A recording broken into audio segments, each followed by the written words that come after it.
Welcome and thank you for joining me. I'm Gerry Oginski, a New York medical malpractice and personal injury trial lawyer practicing law here in the state of New York. Today's topic is a continuation in a series of videos on how lawsuits work. And we're now going to continue as to what happens after the lawsuit has been started and the attorneys for the doctor and the hospital have now served their answer on your attorney. What will happen is that together with the answer, they will serve documents requesting a detailed, itemized listing and allegations against the doctor and hospital. That's known as a demand for a bill of particulars. And what your attorney will do is he will serve a response known as a bill of particulars, specifically detailing all of the allegations against the doctors and hospitals so that the lawyers for the doctors and hospitals will know exactly what your claim is and why.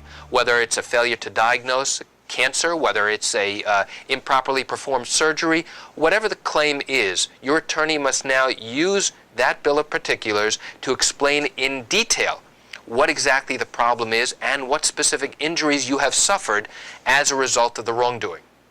Only after your attorney has served that particular document, once a bill of particulars has been prepared and served on the lawyers for the doctor or the hospital, then the attorney can file a document known as a notice of medical malpractice action.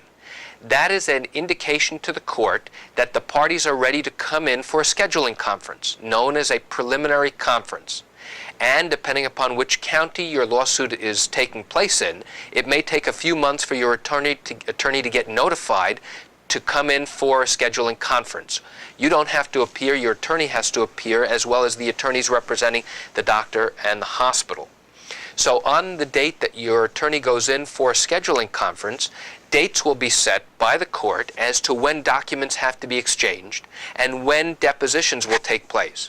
Now, for those of you who are unfamiliar with the term depositions, it basically means a question and answer session that you have to provide in your attorney's office, and it's sworn testimony. And a court reporter is present to take down your questions and answers, as well as the same for the doctors and hospitals that you have sued. So that's important to put down in the scheduling order so that we know when these things will take place. And your attorney will usually notify you when that occurs, and after the conference is held, the attorney will tell you when your deposition is scheduled to take place. Now, a lot goes on before your deposition will go forward. Many times clients will call an attorney wondering what's going on after the lawsuit has happened.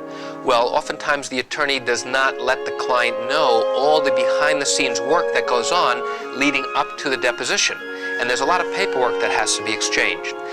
Most importantly, the attorney must provide the lawyers for the doctors or hospital what's known as authorizations, which are permission slips that will allow the lawyers to get copies of all of your medical records.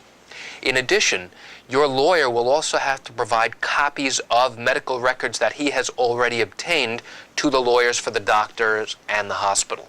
And this allows the attorneys the opportunity to review the records to see for themselves what went on in your case. And oftentimes, since they don't rely on a plaintiff's attorney, which means an attorney representing an injured victim, to provide them with accurate records, they will then go out and take your permission slips and get your records directly from the doctor or the hospital themselves. Now, if you remember in one of my other video tips, when we went through how your attorney evaluates your case, we talked about the length of time it takes to get your own medical records.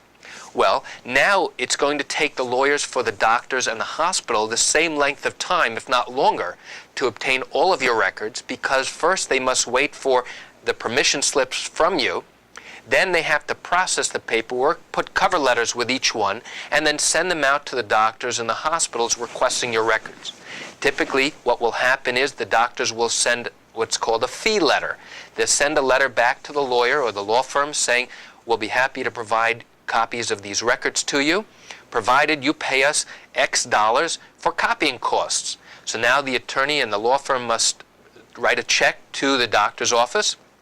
They will send the check to the doctor, and now additional time will go by before the records are actually forwarded and furnished to the attorney.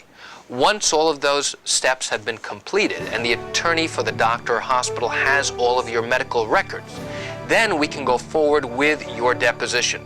Sometimes the scheduling of the deposition has to be put off or adjourned to allow the attorney for the doctor or hospital to get all of the records. And that's it for today's topic on setting up a discovery schedule with the court. And I want to thank you for joining me on this continuing topic on how lawsuits in New York work.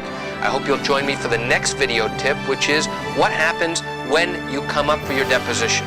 What is it? How does it work? What does it mean? I'm Gerry Oginski. Thank you for joining me. Have a great day.